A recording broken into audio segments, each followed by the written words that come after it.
Vendor complaint process.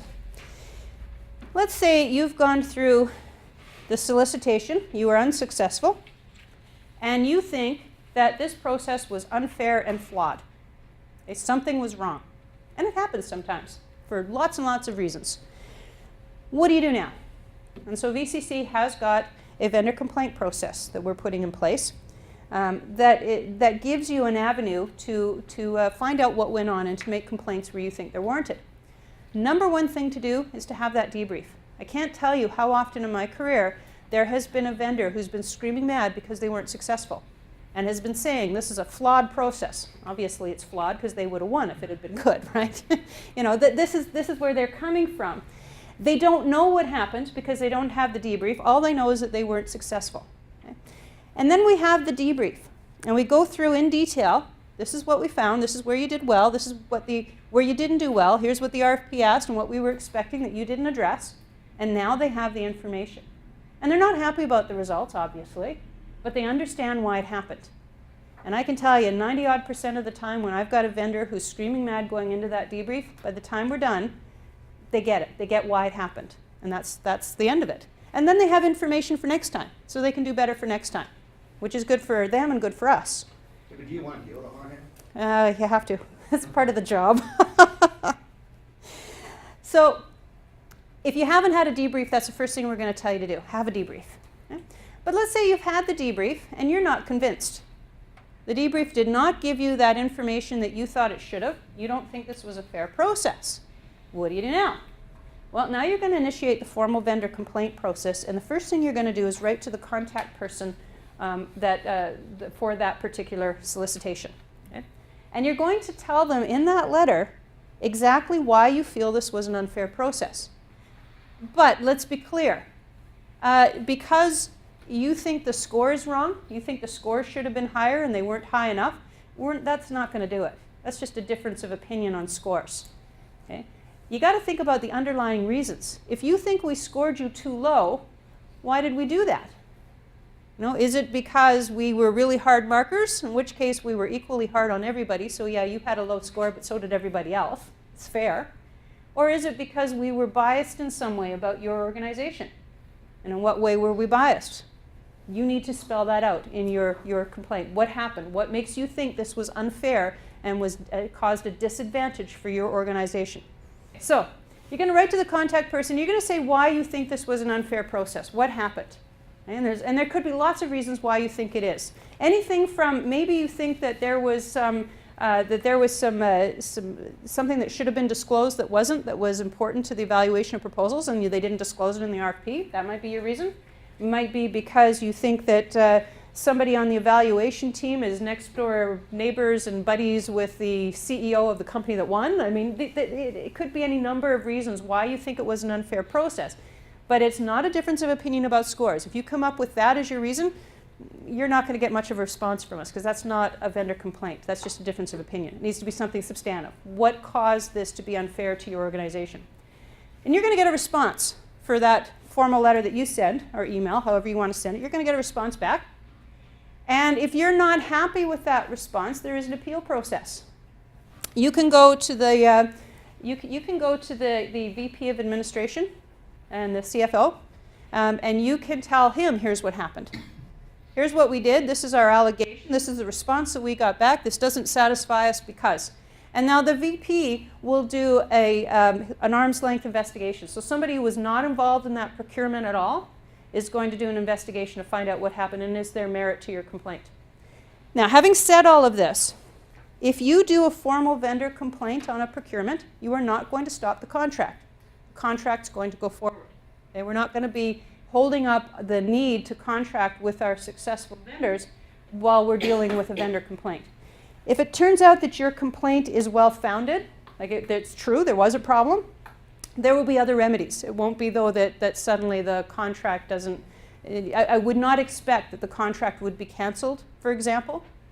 I mean, I wouldn't say as a global statement that we would never repost the RFP, for example. We might, depending on where we are in the circumstances and how much time has gone along, and do we have a contract with the successful proponent. All of those things will have a bearing. So will there be remedies? Yes. but the remedy may not be redoing the RFP or the contract not going through. It might be something else. Make sense? And it depends on the circumstances. Yes? So I guess that kind of leads to my next question, which is, what happens if you do this whole RFP process, you get somebody to do contract or whatever, and then it falls through? What happens then? Is it reposted like you said, or is there like next in line gets the contract? And the answer is it depends. Keeping in mind that in any RFP process, there's a time limit on how long the proposals are valid, and the standard length of time is 90 days from closing. Proposals will remain valid for at least 90 days from closing. So by the time you've evaluated, you've announced, you've got your contract in place, and everything has fallen through, good chance the 90 days are done, which means we don't have the option of going to our number 2 scoring. But maybe it's not done, and number 2 is interested. You know, certainly I wouldn't rule it out entirely, although I will say that generally speaking, the contractor being in breach and the process that goes to cancel a contract takes time, because there's always, as a publicly funded entity and in our best interest, we always want to work with our contractors so that we can get remedies that work on both sides, that keep both sides in compliance with whatever the contract says. So that takes a little bit of time. So chances are, if they've actually signed the contract and then we've had to cancel for breach of contract, more than the 90 days has gone by at that point. But to your point, let's say that we have our successful proponent and we're unable to sign the contract with them. We can't agree on the final details. And in the end, we decide to walk away. Now, at this point, we likely are within our 90 days and we would go to number 2. If it turns out we had to cancel for breach, we might end up reissuing the RFP. Would everyone who put the proposals in be notified at that point, or would you guys have to be on the lookout? You need to keep on top of BC Bid. Here at the college, we do try, there are some opportunities that we do that we will notify those we know of that might be interested, but I would not count on that for a couple of reasons. One is that we don't want to send out a notification to some vendors and not all, because we didn't know about all, because that starts looking like a bias or a favoritism. We've got to be careful about that. You know, and secondly, that we really do want to get vendors dependent on the BC Bid process. You know, looking on the website, and not just for what the college does, but because there's so much out there that if you're not paying attention to that website, you could be losing out on a lot of business, more than just with us. Okay. Other questions on this? Yes? With complete due respect to public sector, Mm-hmm. just kind of an FYI, my experience has been that the public sector hasn't made decisions within 90 days. Yep. It's closer to 6 months, 9 months, 12 months. And there's just an implied, we expect you to hold your price.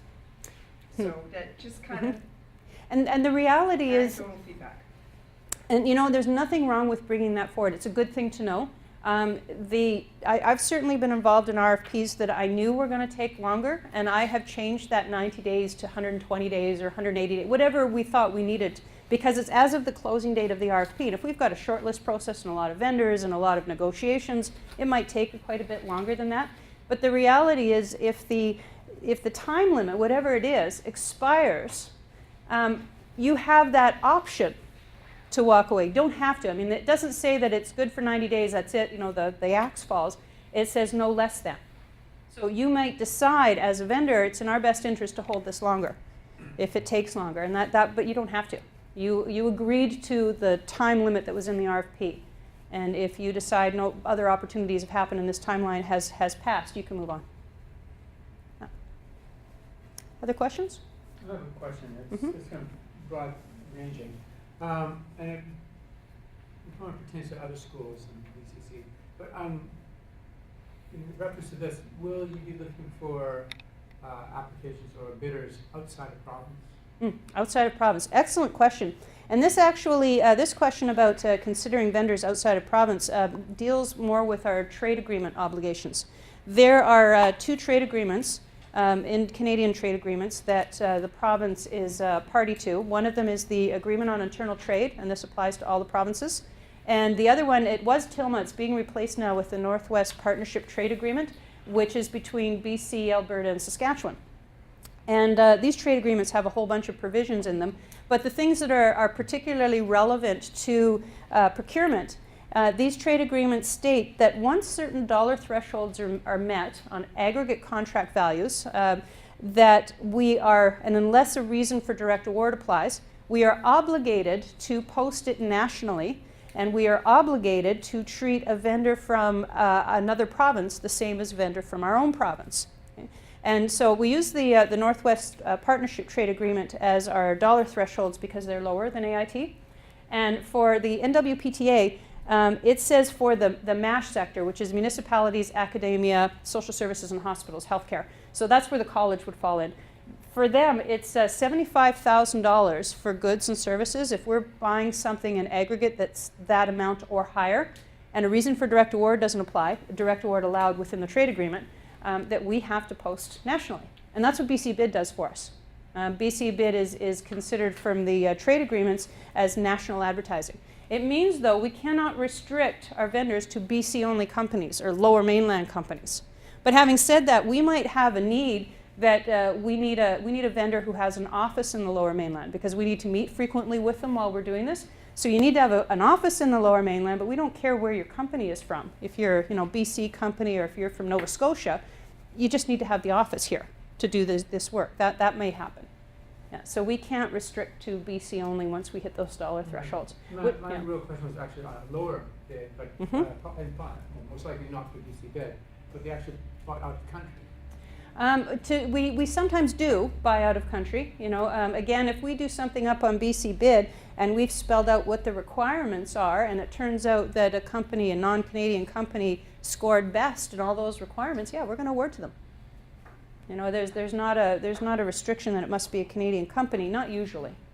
Yeah, it seems odd since it's a publicly funded and school, yeah, and this is where our taxes are going, Yep. and then to spend money over jobs and resources outside of Canada. And the reality is that it's always been that debate of, on the one hand, it's jobs going outside of the province, or outside of the country for us being taxpayers, and on the other hand, it's paying more by keeping it internal to Canada versus what an international company bid. So it's always been that balance. But it depends on the solicitation. I've certainly seen lots. A good example of it is the privacy legislation that the province has now, where personal information cannot leave Canada. So we've done lots of solicitations where that's been a requirement. So if you're a U.S. company, yeah, you're welcome to bid. But the data cannot leave Canada, so tell us how you're going to make that happen. And then they're being evaluated the same as everybody else on that basis. It's much easier for a Canadian company to do that, but not impossible for an international company to do it. Any other questions? Well, I want to really thank everybody, particularly with our videotape. It was wonderful to have you participate in this and to help us create a tool that hopefully will be useful for you and for others for some time to come. Really appreciate you all being here, and hopefully you got information that you'll find helpful not only with VCC but with your other bidding opportunities as well. Thanks so much for being here. Thank you.